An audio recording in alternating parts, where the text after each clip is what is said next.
And the gospel reading from the book of Matthew, chapter 5, verses 3 through 12, known as the Beatitudes. Blessed are the poor in spirit, for theirs is the kingdom of heaven.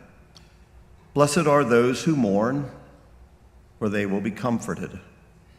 Blessed are the weak, for they will inherit the earth. Blessed are those who hunger and thirst for righteousness, for they will be filled. Blessed are the merciful, for they will be shown mercy. Blessed are the pure in heart, for they will see God. Blessed are the peacemakers, for they will be called the children of God. Blessed are those who are persecuted because of righteousness, for theirs is the kingdom of heaven.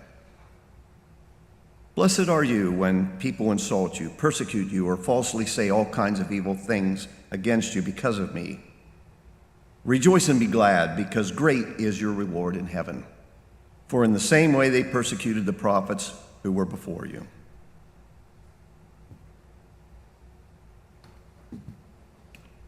This is the word of God.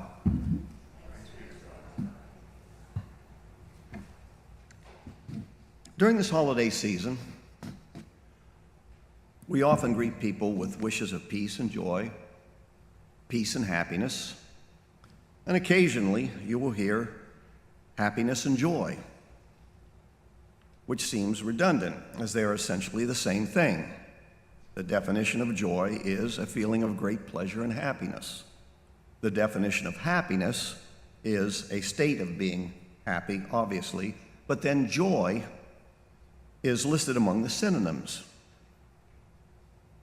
You wouldn't say, I'm going to the store to get some food and something to eat, and then I'm going down to the filling station to get some gasoline and fuel for my car. It's redundant. But in our language, we often double down on similar terms for emphasis or to cover the spectrum of what we mean. Tired and exhausted, knowledge and wisdom, frightened and afraid, eager and anxious, peace and serenity, mercy and grace, have faith and believe, happiness and joy. I wish you happiness and joy. But in a recent op-ed by David Brooks, he makes a distinction, or attempts to make a distinction, between happiness and joy. He asserts this: happiness is what we experience as we celebrate the achievements of self, winning a prize. Joy is what we feel when we are encompassed by a presence that transcends the self. We create happiness, but we are seized by joy. David Brooks is an opinion columnist for the New York Times and the conservative voice of the weekly analysis of Brooks and Capehart on the PBS News Hour. In a December 19 article titled, "The Shock of Faith, It's Nothing Like I Thought It Would Be," he chronicles his faith journey from his Jewish upbringing to his admiration of Christ and some of the tenets of the New Testament. As he explains it, and I'm quoting from his article here, "Today I feel more Jewish than ever, but as I once told some friends, I can't unread Matthew. For me, the Beatitudes are the part of the Bible where the celestial grandeur most dazzlingly shines through. So these days I'm enchanted by both Judaism and Christianity. I assent to the whole shebang. My Jewish friends, who have been universally generous and forbearing, point out that when you believe in both the Old and the New Testaments, you have crossed over to Team Christian, which is a fair point." And he later adds in the piece, "These days, I go to church more than synagogue. But I've learned you can't take the Jew out of the boy. I'm attracted to Jesus the Jew, not the wispy, ethereal, gentle-faced guy with his two fingers in the air whom Christians have invented and put into centuries of European paintings. The Jewish Jesus emerged amid revolution, violence, and strife. He walked into the center of all the clashing authority, and he overturned them all. The Jewish Jesus was a total badass. If any of you are waiting for a lightning bolt to strike me for using such language in church, relax. I've already tested the boundaries, as Bill McGowan can attest to, by using far harsher language when I became trapped under this very chancel the day we strung the microphone cables. But Brooks' piece was not about Judaism versus Christianity. It was about faith, as the title suggests. I was tempted to just read the entire article as my sermon. I was quite inspired by it.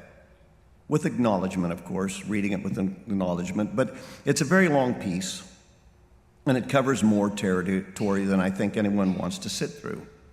I'm also aware that I tend to over-explain things.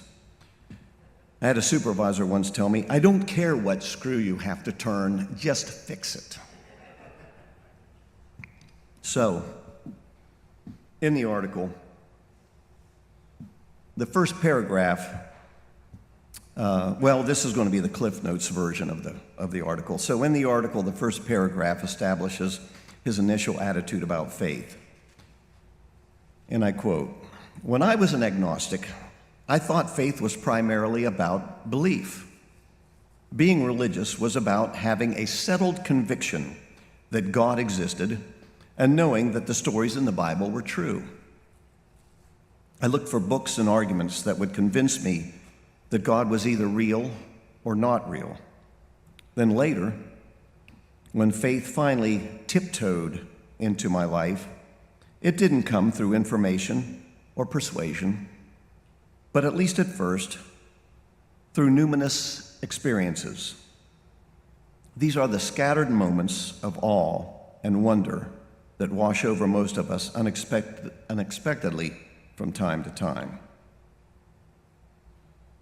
Some of these experiences are what you would imagine the beauty and the serenity, or what you would imagine. They're like the beauty and serenity of a mountain lake, or the grandeur of a star-filled sky, or an image of a baby in a womb. But they can be other experiences or quiet moments." And so Brooks explains some of them, and I'm quoting again. "In 2013, I experienced an acceleration of those moments. They were not mere spooky experiences, but illuminations, events that tell us about the meaning of life and change the way we see the world. One morning in April, I was in a crowded subway car underneath 33rd Street and 8th Avenue in New York, truly one of the ugliest spots on this good green earth. I looked around the car, and I had this shimmering awareness that all the people in it had souls. Each of them had some piece of themselves that had no size, no color, no weight or shape, but it gave them infinite value. The souls around me that day seemed not inert, but yearning, some soaring, some suffering or sleeping, some were downtrodden and crying out." And he goes on, "Those thoughts helped me think more deeply about my job. I had approached journalism with the vague sense that the people we cover have a basic dignity by virtue of being human. But seeing them as creatures with souls, as animals with a spark of the divine, helps me see people in all their majesty. Seeing them simultaneously as fallen and broken creatures both prepared me for their depravities and made me feel more tender toward our eternal human tendency to screw things up. I hope I see each person at a greater height and depth." In that subway car, it occurred to me that if people had souls, maybe there was a soul giver. Once you accept that there is a spiritual element in each person, it is a short leap to the idea that there is a spiritual element to the universe as a whole. As C.S. Lewis once observed, an atheist cannot guard his faith in nothing too closely. A mere glimmer of the Spirit can bring that faith crashing down. End quote. And then Brooks relates the more conventional experience of the beauty of a mountain lake, when he just happened to have a book of Puritan prayers, and he randomly opened to one of these verses. Lord, high and holy, meek and lowly, thou hast brought me to the valley of vision, where I live in the depths but see the heights.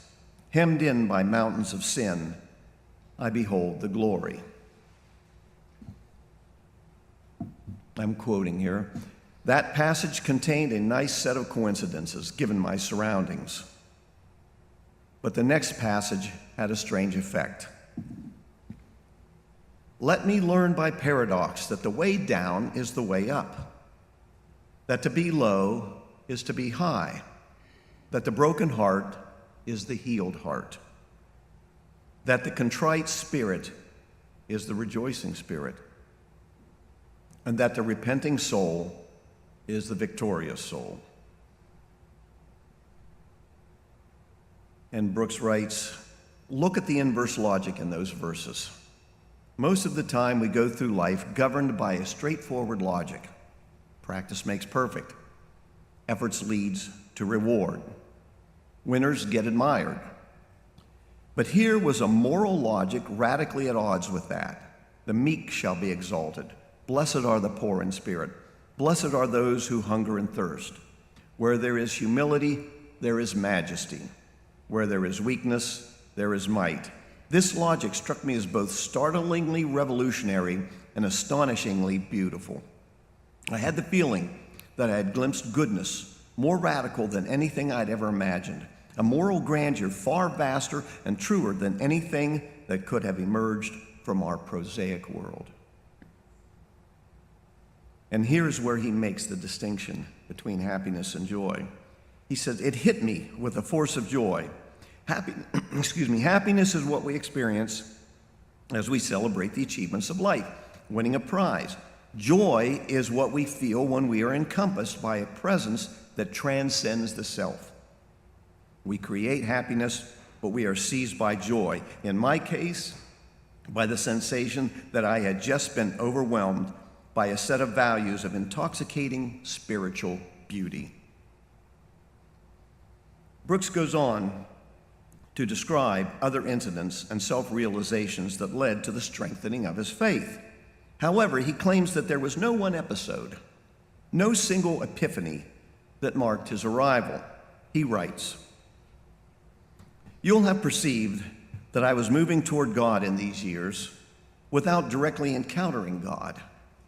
I once likened my gradual, tedious process of coming to faith to riding on a train.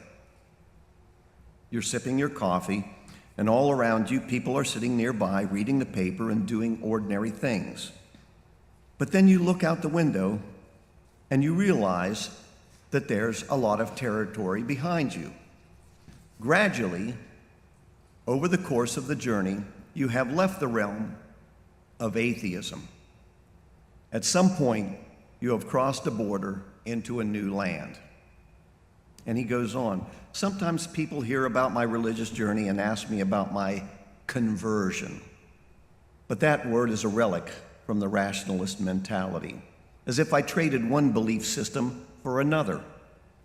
The process felt more like an inspiration, as though someone had breathed life into those old biblical stories so that they now appeared true." End quote. But the point of the piece is the assertion that faith is not a destination. It is the journey. He says, "The most surprising thing I've learned since then is that faith is the wrong word for faith as I experienced it. The word faith implies possession of something, whereas I experience faith as a yearning for something beautiful that I can sense but not fully grasp. For me, faith is more about longing and thirsting than knowing and possessing. I found the most compelling proofs of God's love come in moments of radical delight and radical goodness. In the example of those who serve the marginalized with postures of self-emptying love.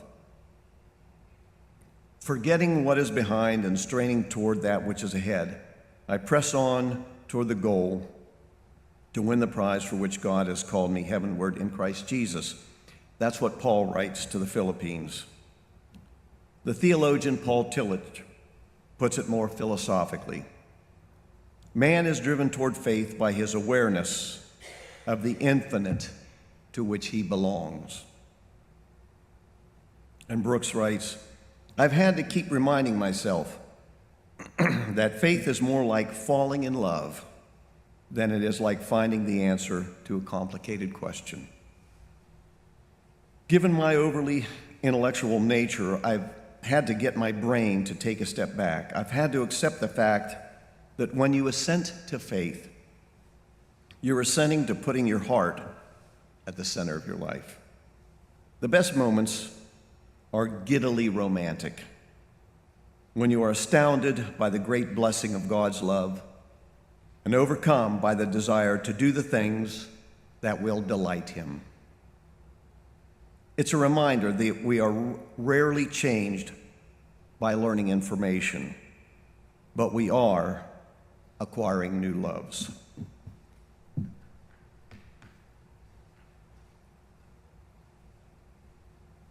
I'm still quoting the article here. As the deer pants for the water brooks, so my soul pants for thee, O God. That's the opening of the Psalm 42. Years ago, I thought that all this yearning and panting would propel me into the land of the believers, but that once I got there, I'd taste serenity, stillness, and peace. But some people who are more spiritually mature than I am report that desiring isn't a preparation for life. Desiring is faith itself. The whole life of the good Christian is a holy longing. Augustine once wrote, that is our life, to be trained by longing. We struggle with this idea that faith is a journey, because we want answers now. Christian Wyman, in his book, My Bright Abyss, writes, Lord, I can approach you only by means of my consciousness, but consciousness can only approach you as an object, which you are not. I have no hope of experiencing you as I experience the world, directly, immediately, yet I want nothing more. And Brooks adds, the desire for God appears to be insatiable. Nobody ever said, I once experienced God's presence, that was enough for me, I'm good. Jews call their study halls houses of seeking. The word Israel itself means wrestling with God. I'm on board with the early church father Gregory of Nyssa, who argued that heaven itself is endless longing. That's the heaven I want to be in. So, what does this all mean? I hope you will ponder all this and draw your own conclusions. And if you want to read a copy of the article, I've made a few copies and put them in the back if somebody wants to help themselves. And I encourage you to read it. For me, I boil it down to this. Faith can be defined as the desire to experience God. And one way of defining God is a belief in a greater power that transcends the self, but of which we are all a part. And rather than seeking happiness for oneself, one can experience God, and therefore true joy, by selflessly serving others.